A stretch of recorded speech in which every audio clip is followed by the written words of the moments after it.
All right, we're going to try something, well, kind of impossible. We're going to demystify one of the most notoriously difficult books in all of philosophy, and we're going to do it in just a few minutes. Buckle up, because we're diving into Wittgenstein's Tractatus. So let me ask you this. Do you think you could solve every major problem in philosophy in a book that's less than 100 pages long? It sounds completely crazy, right? Well, that was the incredible, breathtaking ambition of Ludwig Wittgenstein. He truly believed he had found the final solution to it all. The big question is, how on earth did he think he could pull that off? So, this is it. This is the book, the Tractatus Logico-Philosophicus. And get this, it's the only book-length work Wittgenstein published in his entire lifetime. It's just this one singular monument of thought that honestly changed the game forever. And here is where it starts to get really wild. The entire book is only 75 pages long. It's not your typical dense academic argument. Nope. Instead, it's just a series of 525 short, numbered statements, each one presented like it's a self-evident truth. Now, the context here is just unbelievable. Wittgenstein didn't write this in some comfy university library. He wrote the notes for this thing while he was a soldier on the front lines of World War I. He actually finished the whole thing on military leave in 1918. So you have to remember, this wasn't some abstract academic exercise. This was a philosophy forged in the heat of conflict.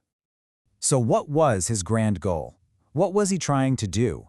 It wasn't to create yet another philosophical system to add to the pile. Oh no. His goal was to end all philosophical systems. He wanted to draw a perfectly clear line around what language can do, to show us what can be said clearly, and, just as importantly, what can't be said at all. And his quote right here, this is his core diagnosis of the problem. For Wittgenstein, centuries of debate about God or ethics or the meaning of life, they weren't just wrong. They were worse. They were nonsense, just meaningless strings of words. He believed that philosophers had gotten completely tangled up because they didn't even understand their most basic tool, language itself. Okay, so if most of philosophy is just nonsense, what's the solution? Well, Wittgenstein proposed a totally revolutionary idea about how language actually connects to the real world. First, we've got to understand his view of reality. It's sometimes called logical atomism. He argued that the world isn't really made of things, like, chairs and planets. He said it's made of facts. Things like the chair is brown, or the planet orbits the sun. And these facts are just specific arrangements of simple, basic objects. This is Proposition 1.1, and it's one of the most famous lines in philosophy. It's the foundation for his whole project. The world isn't just a big catalog of stuff. It's the sum total of everything that is true. And that means reality itself has a kind of logical structure. And this leads us to his really big idea, the picture theory of language. How can a bunch of words, a sentence, actually represent a fact out there in the world? Wittgenstein's answer was that a sentence works just like a picture.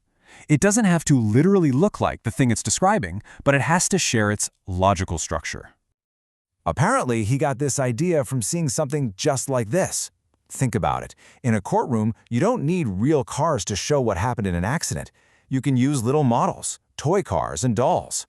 The arrangement of the toy cars on the table pictures the arrangement of the real cars on the street. That shared relationship, that's the logical form. And Wittgenstein basically said, bingo, that's exactly what language does. Now, this theory explains a few really important things. It explains how we can tell a lie, right? You can arrange the toy cars in a configuration that didn't actually happen. It also explains how you can understand a sentence you've never heard before. But, and this is a huge but, there's a catch.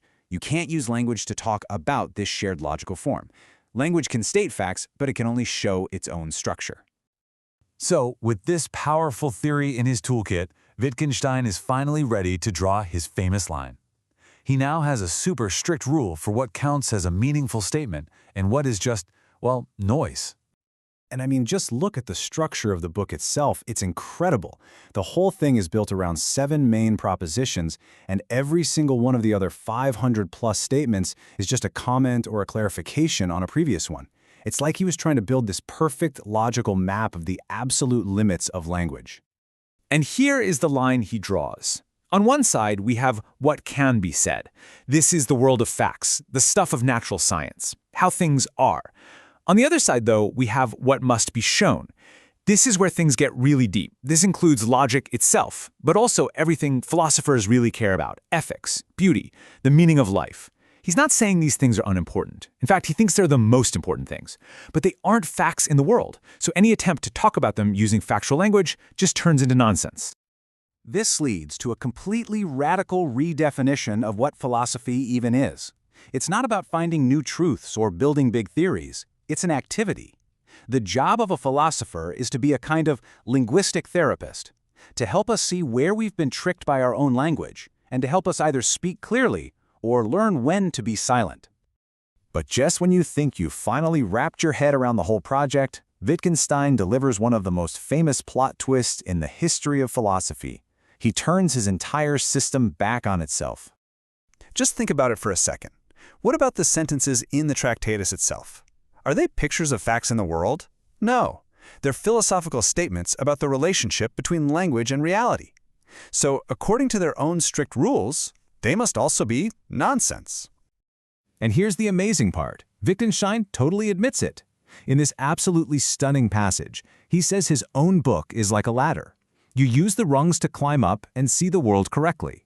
But once you've gotten to the top, once you see clearly, you have to kick the ladder away. The book's whole purpose is to make you realize its own nonsensical nature. This is the ultimate paradox, right? You have to understand what the book is saying in order to see that what it's saying is technically nonsense. It's the journey through the book that matters. It's an activity that's meant to change your perspective, not a set of doctrines you're supposed to believe. You have to use the nonsense to overcome the nonsense. In a letter to a friend, Wittgenstein revealed what he saw as the book's deepest point.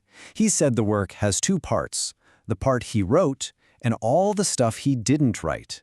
And he said it's precisely that second, unwritten part that's the important one. By drawing the limits of language so clearly, he felt he was protecting the things that truly matter, the ethical, the beautiful, the mystical, by keeping them safe in the realm of silence.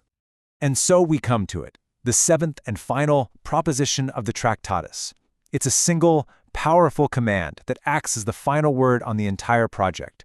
By showing us the absolute limits of what we can say, he leaves us with a profound and newfound respect for the silence that lies beyond.